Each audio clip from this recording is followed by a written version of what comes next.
Next question. In the meantime, you can buy my DVD, Adam West Naked. Adam West Uncensored. Adam West Underground. Find it there. All 120 episodes. Revealed. This is more of a statement for Lee.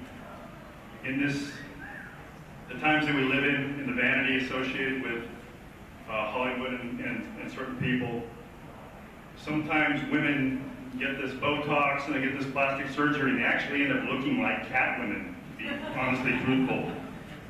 My statement to you is that for all this time, from however long it's been till now, you are still, behind my wife and my mom, the most beautiful woman I've ever seen.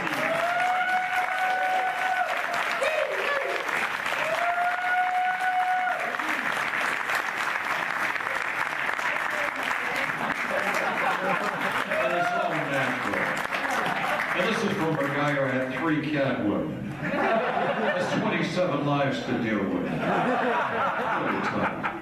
She's gorgeous. And a great actress. Well, I told her myself, I didn't watch 8 years of Barnaby Jones for Barnaby. Hey, we had a question about. You guys had the greatest fight scenes. I still laugh at them when I see them. But I saw a lot of wrestling moves in there. Were any of those fight choreographers former professional wrestlers? Wow, any wrestlers teach you to fight on the set? Fight choreographers. They're trying to get their story straight.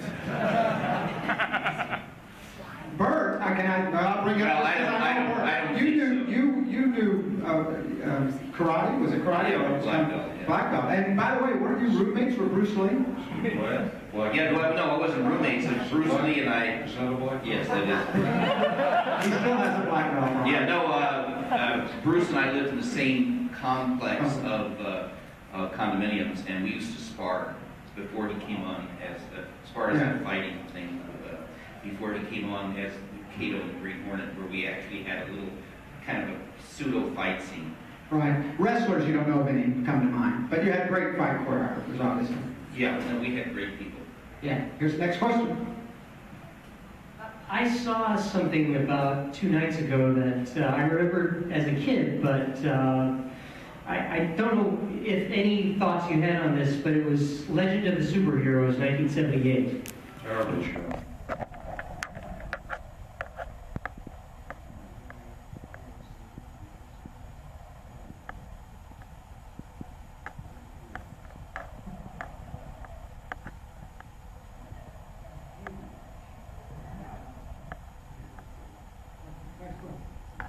Question for Burt. Well, let's start off with the first day with the first shot. That's a good place to start. What happened was that I was called to the set. It was about 8 o'clock in the morning. I actually was there at 7:30, all this stuff getting ready, but they said you have to get in the Batmobile. And I said, okay. So I went and got in the Batmobile. This is in Bronson Canyon. They didn't even know where that is and how it goes. It was the famous scene of the Batmobile coming out of the Batcave. And that's where the sign, about 14 miles away. So when I got in and I sat in the Batmobile, I looked over expecting to see Adam, but it wasn't Adam. Somebody else dressed as Batman. And I'm like, gee, why is this? So I said, you're not Adam. He said, no. Very, a lot to say this. I said, well, what are you doing here? He said, I'm a stuntman. Why are you here? Because this is a dangerous stunt. They hired me to do it because I'm used to getting broken bones. I said, oh, why is it dangerous? Well, we've got to come out at 55 miles an hour, got to raise the camera, make a sharp left turn, and, things can happen, and that's why I'm doing it. So, well, do I have a stuntman? I said, let me make it more difficult. So I called over the assistant director. I said, this is something. You got a better than 50-50 chance. Don't you worry about a thing. So we come out at about 55 miles an hour. It was a true story. First shot, make a sharp left turn. Unexpectedly, my door was open. And as I, and because it was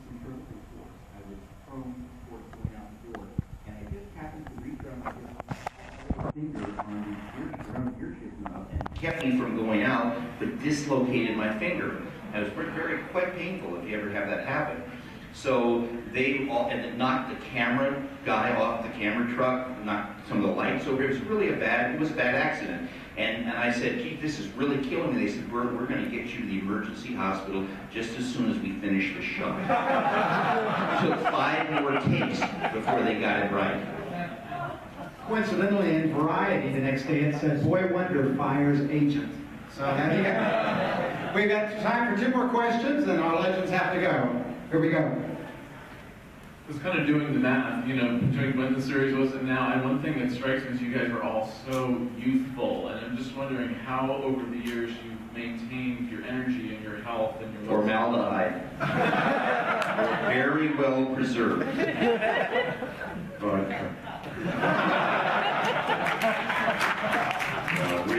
I think if you think funny, if you're an enthusiast, if you're curious about things, if you have a sense of humor, you can all look like us. That's right, Sonny.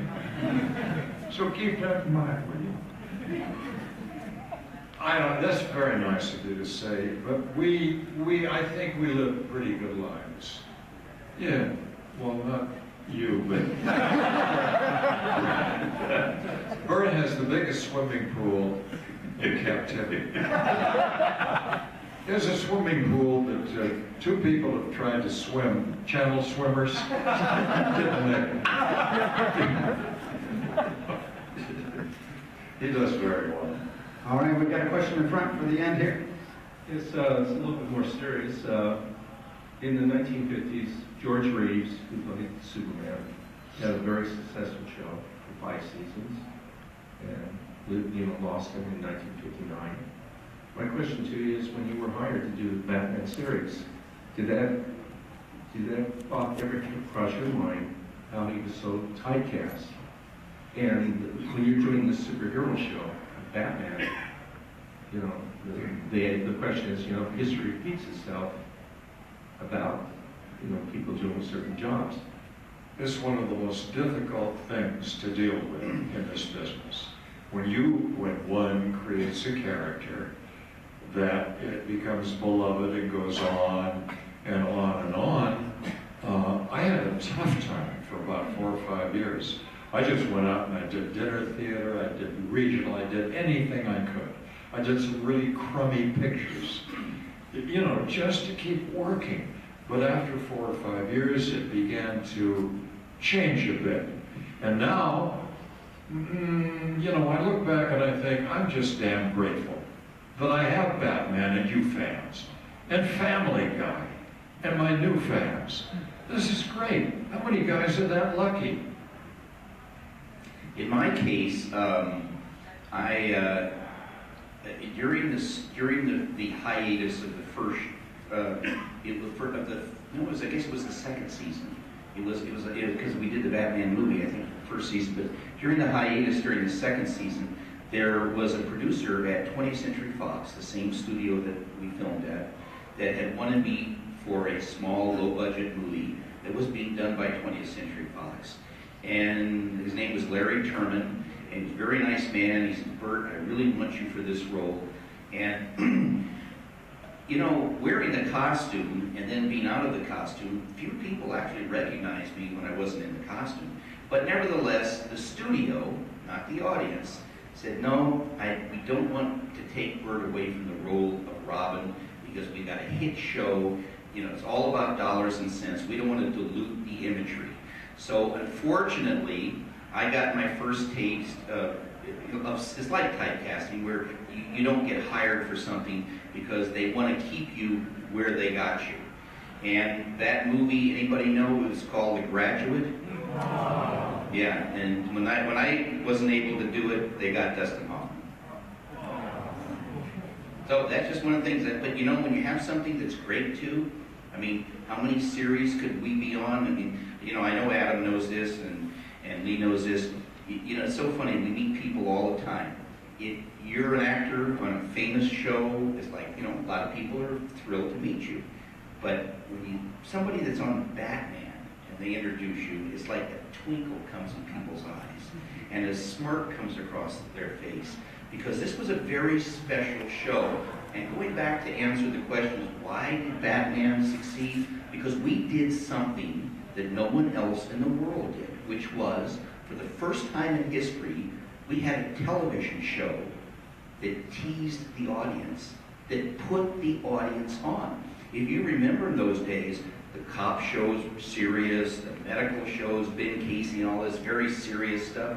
But Batman, we used to say that we put on our tights to put on the world. In fact, we were the only superheroes that wore our underwear on the outside of our clothes. If I can use a comment that you just said, we're damn grateful that you were here, and we appreciate them being here today and tomorrow.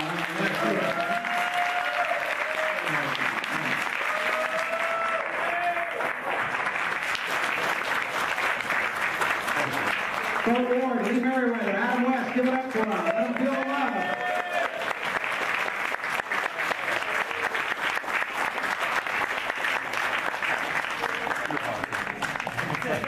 It's yours.